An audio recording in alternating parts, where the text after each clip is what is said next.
प्रदेश की 25 बड़ी खबरों में आपका स्वागत है। रुख करते हैं खबरों की ओर। कानपुर में एमबीबीएस छात्र पर धोखाधड़ी का आरोप, पत्नी ने किया हंगामा। कानपुर के पनकी में एक महिला ने अपने एमबीबीएस पति और ससुराल वालों पर धोखाधड़ी का आरोप लगाते हुए हंगामा किया।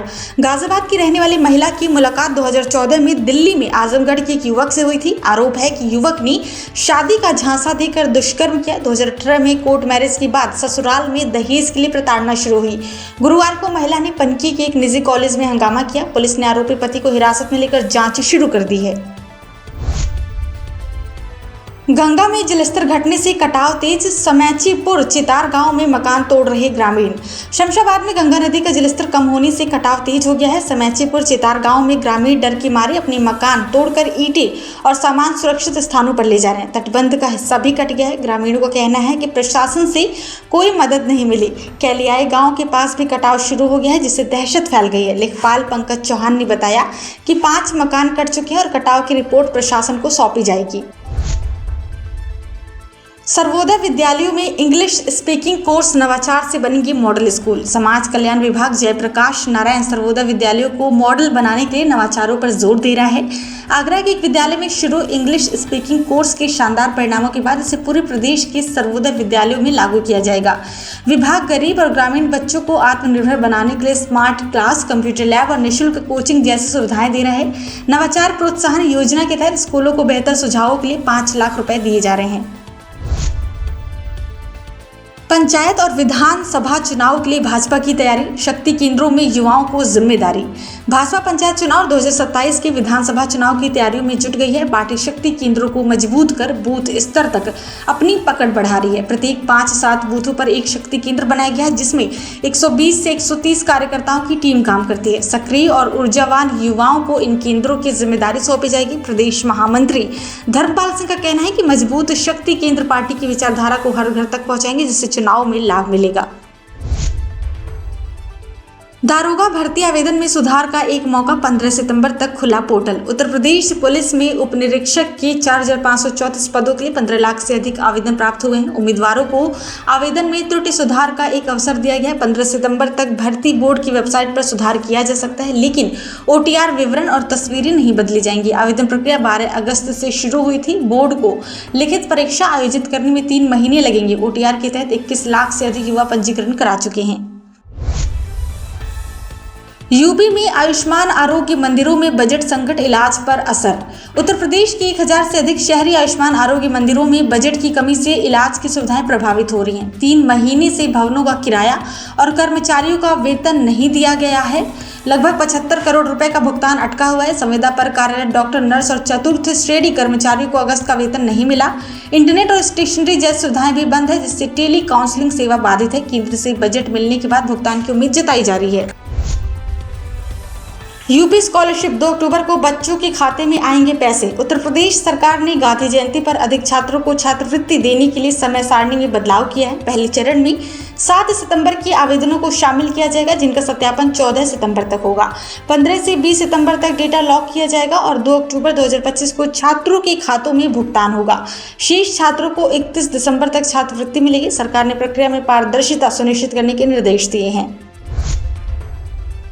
यूपी में प्राइवेट स्कूलों में RTE मुफ्त एडमिशन, नवंबर अंत से शुरू प्रक्रिया, आधार अनिवार्य।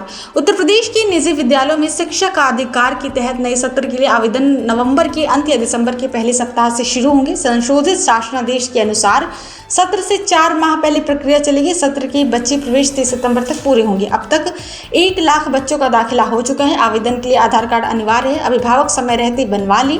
5 चरणों में प्रवेश होगा। 99% निजी स्कूल RTE पोर्टल पर मैप्ड हैं। मेरठ के कबाड़ी बाजार में जिस्म फरोशी का खुलासा, 25 लड़कियां बरामद। कबाड़ी बाजार में अवैध जिस्म फरोशी के धंधे का पर्दाफाश हुआ है। दिल्ली के मिशन मुक्ति NGO की सूचना पर पुलिस ने छापा कर 5 कोठों से 25 लड़कियों को बचाया, जिनमें 4 नाबालिग है। 5 ग्राहकों को भी गिरफ्तार किया गया। आरोप है कि पुलिस और प्रशासन की मिलीभगत से धंधा चल रहा था। कोर्ट के आदेश पर 2019 में बंद कोठे फिर से सक्रिय थी। नाबालिगों से 4 गुना रकम वसूली जा रही थी। सभी के खिलाफ मुकदमा दर्ज कर लिया गया है। मेरठ में जान मोहम्मद की आत्महत्या से पहले वीडियो में बयां दर्द, मकान बेटियों को देना, पत्नी को सजा देगा अल्लाह। जान मोहम्मद ने पत्नी शहनाज और ससुराल वालों के कथित उत्पीड़न से तंग आकर आत्महत्या कर ली। 3 वीडियो में उन्होंने दर्द बयां किया। उन्होंने कहा, पत्नी ने सब बर्बाद कर दिया, मकान बेटियों को देना, शहनाज पर झूठे आरोप लगाने, मकान हड़पने और ससुराल वालों पर बेटी की शादी में मदद न करने का आरोप लगाया। इलाज के लिए टेम्पो बेचा, मकान गिरवी रखा, पुलिस से बेटियों के लिए मकान सुरक्षित करने की गुहार भी लगाई। मेरठ में छेड़छाड़ का विरोध करने पर चाची पर भतीजों का हमला, एंटी रोमियो टीम ने शोहदा दबोचा। सिविल लाइंस में एक महिला ने पति की मौत के बाद मकान किराए पर दिया, जिससे नाराज जेठ के बेटों ने छेड़छाड़ की। विरोध पर भतीजों ने मारपीट कर महिला को घायल कर दिया। पुलिस ने 2 भतीजों के खिलाफ मुकदमा दर्ज किया है। उधर एंटी रोमियो टीम ने गोला कुआं के नाजिम को छेड़छाड़ करते पकड़ा, जबकि कोतवाली में अरशद फरार हो गया। टीपी नगर में छात्रा से छेड़छाड़ करने वाले एकांश को स्वजनों ने पिटाई कर पुलिस को सौंपा, जिससे जेल भेज दिया गया है। अमेठी में लेखपाल 7,000 रुपए रिश्वत लेते रंगे हाथ पकड़ा गया। अयोध्या की एंटी करप्शन टीम ने अमेठी तहसील में लेखपाल अमित कुमार को 7,000 रुपए रिश्वत लेते रंगे हाथ गिरफ्तार किया। भादर ब्लॉक के किसान बाबूलाल पाल ने भूमि पैमाइश और पत्थर लगाने के लिए रिश्वत मांगने की शिकायत की थी। लेखपाल ने पहले 10,000 मांगी, फिर 7,000 में सौदा तय किया। बुधवार शाम दुर्गापुर बाजार में टीम ने उसे धर दबोचा। पहले भी अमित पर रिश्वत के आरोप लग चुके हैं। एसडीएम ने विभागीय जांच के आदेश दिए हैं। किन्नर समाज का बड़ा दिल, पंजाब बाढ़ पीड़ितों के लिए जुटाए 30 लाख रुपए। फतेहाबाद रोड पर अखिल भारतीय किन्नर सम्मेलन में किन्नर समाज ने पंजाब की बाढ़ पीड़ितों के लिए 30 लाख रुपए से अधिक की राशि दान की। गणेश पूजन के बाद मृतकों की आत्मा शांति के लिए प्रार्थना की गई। हरियाणा की गुरु माता साधना ने कहा कि जरूरत पड़ने पर और धन भेजा जाएगा। रेखा गुरु ने बताया कि ये राशि सीधे पीड़ितों तक पहुंचेगी, किसी संगठन या नेता के माध्यम से नहीं। सम्मेलन में किन्नर समाज ने संवेदनशीलता और मानवता की मिसाल पेश की। एसएससी सीजीएल 2025 कोलकाता में लैपटॉप पर होगी परीक्षा, फीडबैक पोर्टल शुरू। कर्मचारी चयन आयोग यानी एसएससी की सीजीएल 2025 परीक्षा आज 12 सितंबर से शुरू हो रही है, जो 26 सितंबर तक चलेगी। इस बार नए प्रयोग के तहत कोलकाता के चुनिंदा केंद्रों पर परीक्षा लैपटॉप पर होगी, ताकि भविष्य में एकल पाली में परीक्षा हो सके। तकनीकी गड़बड़ी पर सिस्टम तुरंत बदला जाएगा, बिना समय हानि के।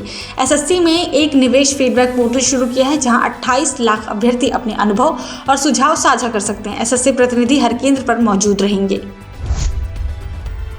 अलीगढ़ में स्कॉर्पियो सवार बदमाशों ने पीतल कारोबारी के कैशियर से 10 लाख लूटे। हाथरस के पीतल कारोबारी के कैशियर दीपक से स्कॉर्पियो सवार बदमाशों ने 10 लाख रुपए लूट लिए।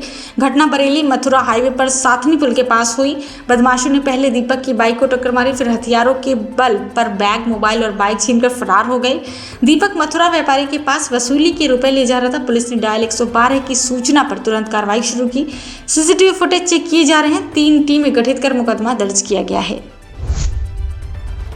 अमरोहा में छात्राओं और महिला प्रवक्ता से छेड़छाड़ करने वाला प्रिंसिपल गिरफ्तार। गजरौला के किटर कॉलेज के प्रिंसिपल डॉक्टर शलभ भारद्वाज को महिला प्रवक्ता और छात्राओं से छेड़छाड़ और अश्लील बात करने के आरोप में गिरफ्तार किया गया। महिला आयोग की शिकायत और सीओ अंजलि कटारिया की जांच के बाद पुलिस ने पॉक्सो सहित कई धाराओं में मुकदमा दर्ज किया। पीड़ित प्रवक्ता और 5 छात्राओं का मेडिकल परीक्षण भी कराया गया।